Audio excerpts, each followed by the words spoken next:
リンクスタート。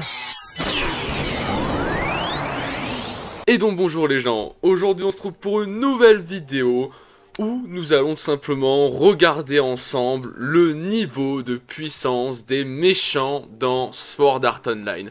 Je l'avais déjà fait à l'époque avec tous nos héros de SAO, et bien aujourd'hui on va tout simplement faire cela avec les gros méchants. Donc quand je parle de gros méchants, je parle vraiment de ceux qui ont vraiment été au centre de l'attention lors de leurs arcs respectifs. Donc je ne parlerai pas des méchants, on va dire, secondaires qu'on a dans Linecrad, qu'on a dans War of Underworld ou tout simplement dans Alicization tout court. Vraiment des méchants principaux. C'est un top personnel, voilà, c'est vraiment par rapport à mes connaissances sur SAO qui sont quand même assez poussées, hein, voilà, on va pas se mentir.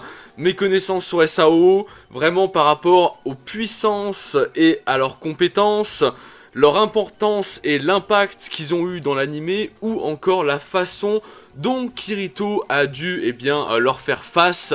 Vraiment, toutes ces petites choses sont rentrées dans le délire pour qu'au final, je puisse moi-même, on va dire un peu, dire quel méchant serait plus puissant que l'autre, etc., etc.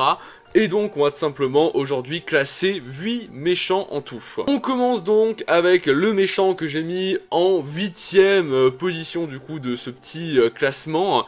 Il s'agit tout simplement de Shugo, et donc Oberon dans Aello, tout simplement le méchant principal de l'arc Fairy Dance, et donc du second arc de Sword Art Online de la saison 1. Alors voilà, bon ça, il fallait s'y attendre, même pour ceux qui avaient regardé à l'époque ma vidéo sur pourquoi est-ce que pour moi Shugo est le méchant le plus con et le plus nul de tout Sword Art Online. Voilà, comme dit, le seul point fort qu'on pourrait donner à Shugo, c'est que il possède tous les pouvoirs dans Aello, et donc clairement qu'il a le plein pouvoir sur tout un monde virtuel, sur tout un jeu. Mais malheureusement, pour eux qui le savent, eh bien, il finit par très vite perdre tous ses pouvoirs, et très bêtement même, face à Kirito, qui, une fois que cela est arrivé, a pu, tout simplement l'affronter et l'achever sans aucune difficulté, sans aucun suspense. Shugo s'est fait défoncer parce que c'était une grosse merde en combat, il savait pas se battre, il savait vraiment rien faire là-dessus. Et donc clairement, Kirito l'a défoncé sans problème, sans se donner à fond, vraiment, voilà, c'était un no match très clair. Et donc c'est pour ces raisons-là que je décide de mettre Shugo vraiment au bas du classement des méchants de Sword Art Online. En 7ème, je décide tout simplement de mettre Eiji d'Ordinal Scale. Car oui, pour moi, je considère Eiji dans le film Ordinal Scale comme étant le méchant principal de celui-ci, le rival vraiment de Kirito lors de ce film. Alors je le mets en 7ème sur 8 au niveau de sa puissance parce que effectivement, Eiji est très puissant dans Ordinal Scale, voilà, il est très puissant et tout dans le jeu du coup grâce à l'Ogma en réalité augmentée, mais on découvre aussi que par la suite c'était surtout grâce à un petit système qu'il avait implanté sur sa nuque, qui lui permettait d'augmenter en fait à fond ses capacités et donc d'augmenter à fond sa puissance lors de ses combats sur Ordinal Scale, qui faisait qu'il était si puissant. Alors oui, effectivement, il sait déjà quand même bien mieux se battre qu'un Shugo, qu'un Oberon et tout, même sans ce système là qu'il avait dans la nuque.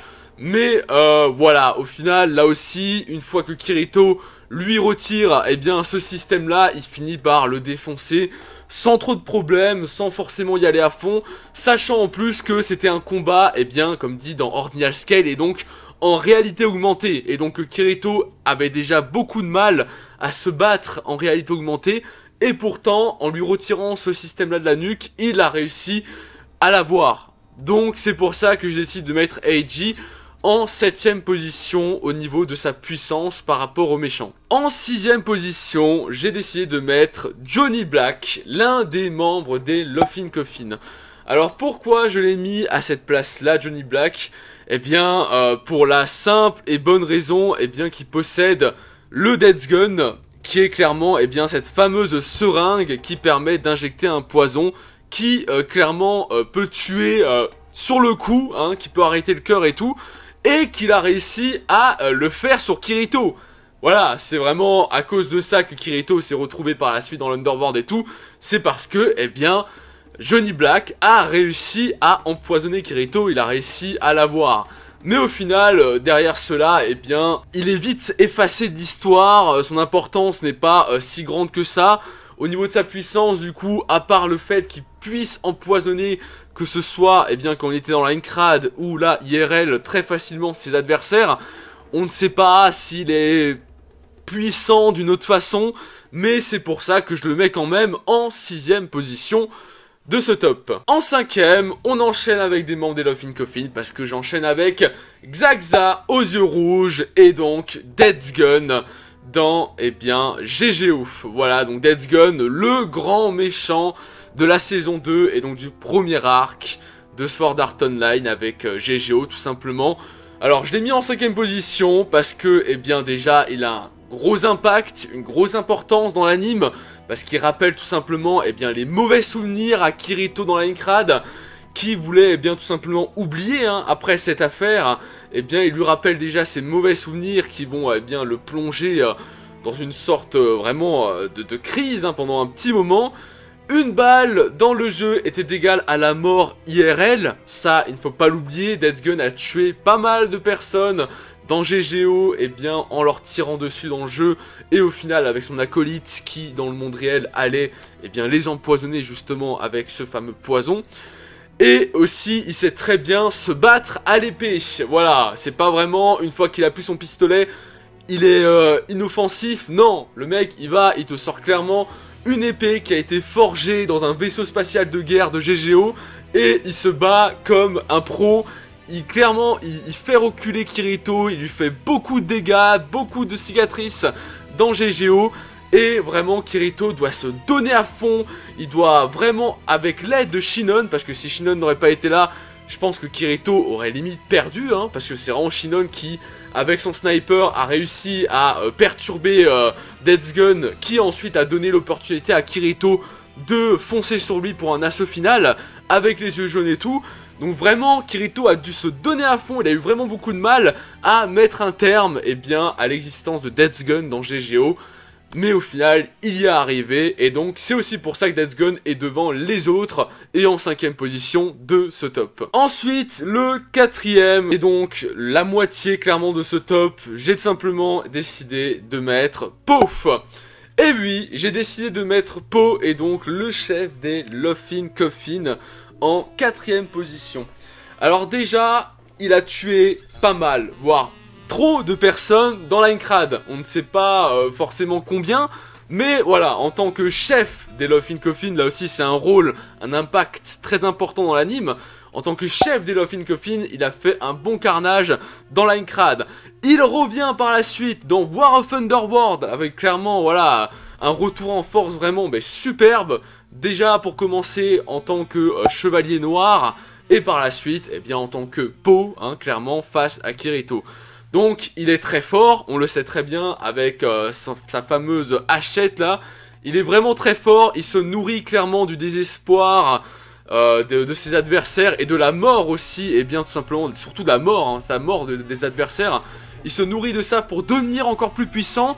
Il est très rusé et intelligent, clairement c'est lui qui a fait plein de petits pièges, qui a créé plein de petits pièges, qui a fait plein de petites ruses à Kirito et à plein d'autres joueurs dans la Aincrad. Voilà, vraiment, Po, c'est un gros méchant, un gros méchant, limite le méchant principal de Sword Art Online, étant donné qu'on l'a connu dans la Aincrad et que ça s'est fini là dans le dernier arc, dans War of Underworld, quoi. C'est vraiment un méchant hyper important qu'on connaît depuis le tout début, même s'il restait, comme dit, très bien caché et tout, et qui est doté d'une grosse puissance. Kirito, pour l'achever, au final, là aussi, a dû y aller à fond après un gros combat d'épée, avec les yeux jaunes et tout, il a dû se donner à fond pour en venir à bout, et donc là aussi, en finir avec lui, et quoique, on dit en finir avec lui, mais on sait très probablement qu'on risque de le revoir dans l'arc Mooncradle, qui est donc, eh bien, l'arc où Kirito a passé, eh bien, toutes ces années, ces siècles enfermés dans l'Underworld avec Asuna,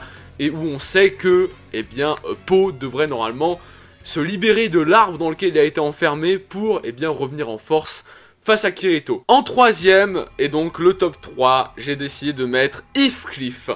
Oui, Heathcliff qui, lui aussi, on peut le dire que c'est un méchant de Sword Art Online. Donc j'ai décidé de le mettre en troisième parce que déjà c'est le grand responsable de Linecrad, le créateur de Linecrad, le boss final à la base qui avait été prévu pour Linecrad. Et bien évidemment, qui sait très bien se battre dans le jeu, avec sa fameuse épée et son fameux bouclier. Il arrive vraiment à parfaitement se battre.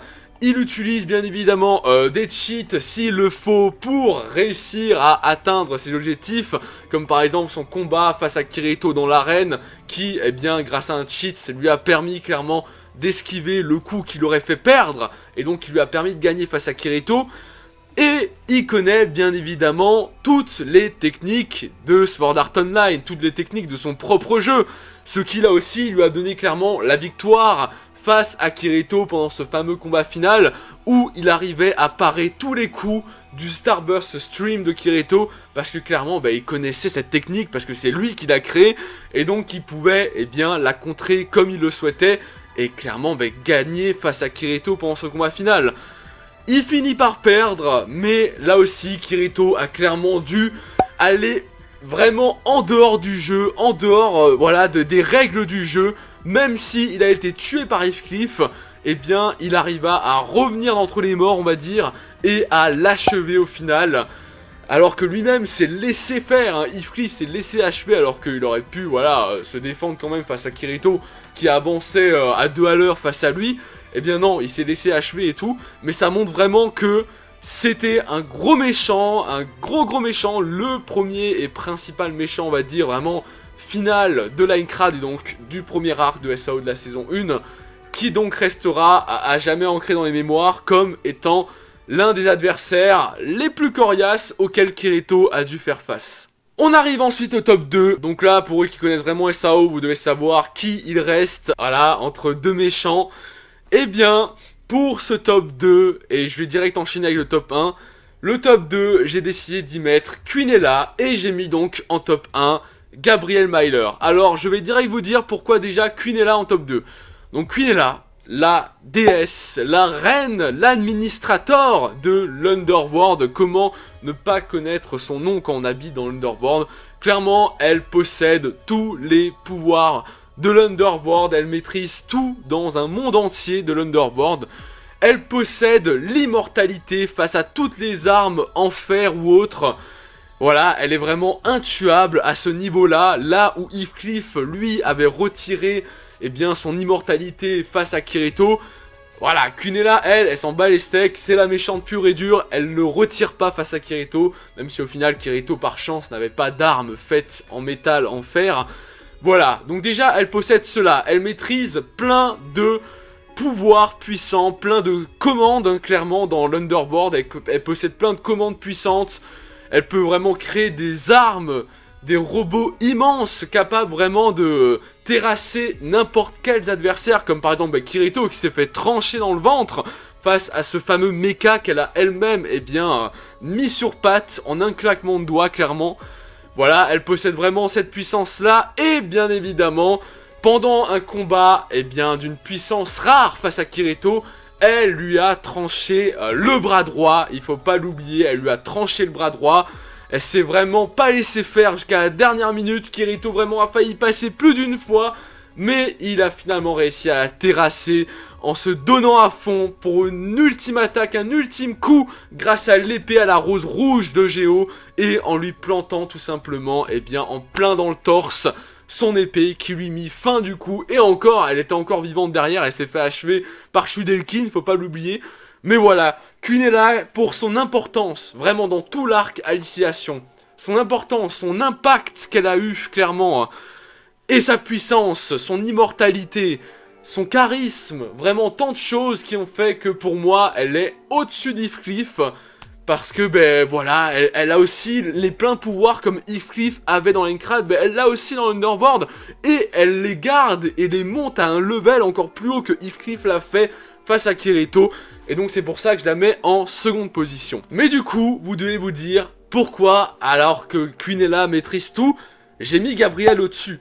Alors pourquoi? Tout simplement parce que Gabriel, pour moi, a poussé Kirito à un level auquel il n'a jamais dû être poussé pour en venir à bout. Vraiment, Gabriel, en plus là aussi de son impact dans l'anime, dans l'histoire, de son impact, de son importance, de sa puissance et de ses compétences clairement incroyables, le fait qu'il se transforme en ange de la mort par exemple, voilà, un truc de fou. Il finit par trancher Kirito en deux, voilà, il lui retire pas un bras droit, non, il le tranche en deux. Et même au final, quand Kirito, alors qu'il se donne à fond, alors qu'il est en version mais God, mais vraiment Dieu de la mort, qui se donne à fond total, Starburst Stream ultime, eh bien malgré tout ça, Gabriel, il va et il lui fait quoi? Il lui dit non, non, non, et là il va et il éclate Kirito. Et c'est grâce et seulement grâce à l'intervention, mais in extremis, de Géo qui débarque et qui bloque l'épée de Gabriel alors qu'il allait clairement achever Kirito. C'est grâce à ce sauvetage-là que Kirito peut tout simplement reprendre un peu ses forces, ses esprits, et par la suite, avec une fois de plus l'aide de Géo, achever Gabriel avec ce coup final pour, eh bien, en venir à bout. Mais comme dit, si Eugeo n'aurait pas intervenu, si Eugeo n'aurait pas été là pour donner en plus de puissance au coup final de Kirito, eh bien Kirito aurait été tué.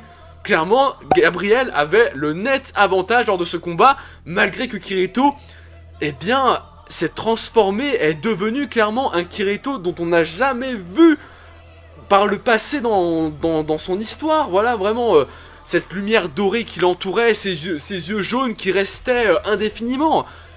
Et ce Starburst Stream, comme il n'a jamais été aussi ultime que là. Bref, vraiment toutes ces raisons font que pour moi, Gabriel est le méchant le plus puissant. Parce que Kirito s'est donné à fond comme il s'est jamais donné. Et malgré ça, il ne pouvait pas le vaincre.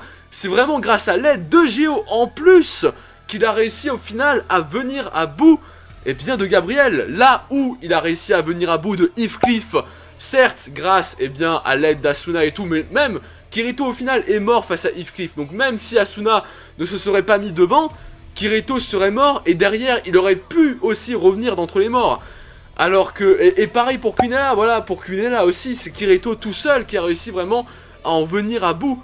Alors que là, face à Gabriel, si Eugeo n'aurait pas été là, Gabriel aurait gagné, il aurait tué Kirito et ça serait fini comme ça. Voilà, donc c'est pour ça que moi, je considère Gabriel comme étant le méchant le plus puissant de tout Sword Art Online. Et en même temps aussi le dernier des méchants que Kirito a dû faire face à l'heure actuelle là avec War of Thunderboard.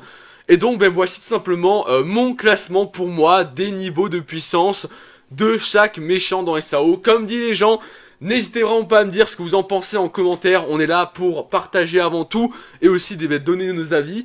Donc n'hésitez pas à me dire ce que vous en pensez de ce classement, si pour vous il est correct ou si vous changerez 2-3 petites choses, mais bien sûr n'hésitez pas à argumenter là aussi pour donner votre avis. Mais voilà, en tout cas, ce classement, voilà, très personnel, je vous le donne comme ça, avec une fois de plus, voilà, mes argumentations, mes connaissances des SAO et clairement ce que chaque méchant ici même a donné à l'univers et a fait évoluer Kirito juste en face. Allez, moi les gens, je vous dis à la prochaine pour une nouvelle vidéo en espérant qu'elle vous aura plu. Et je vous souhaite une très belle journée et une très belle soirée. Ciao!